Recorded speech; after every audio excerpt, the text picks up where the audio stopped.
Tukitulia ndugu zangu, mambo mengi yanafanyika vizuri. Amani kishamiri ndani ya nchi, miradi itakuja, maendeleo yatafanyika, wafanyabiashara watakuja, wawekezaji watakuja nchini, pesa itakusanywa, mambo yatakwenda.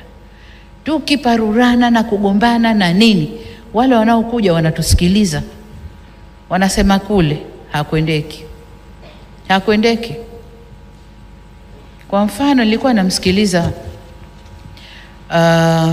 mkurugenzi wa kituo cha uwekezaji Tanzania, anahojiwa kwenye TV, akasema mwezi Mei na Juni tumepokea wawekezaji kiasi ambacho hatujawahi kupokea, wengi mno, na thamani ya miradi iliyokuja ni hii.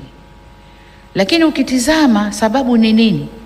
Sababu ni kwamba kwa jirani kuna waka moto, na mwekezaji hakai kuna kuwaka moto, wanakimbia wanakuja zao kwenye amani na utulivu. Ni waombe tutunze amani na utulivu tulionao.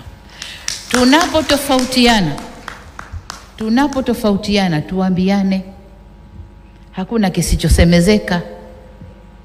Tuambiane, suluhu ipatikane, sio suluhu mie, suluhu yenyewe.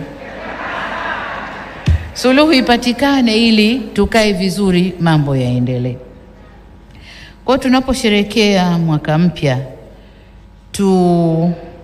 kwa wale ambao tulikuwa mbali, basi tubadilike, tuendane na haya ambayo tumeambiwa.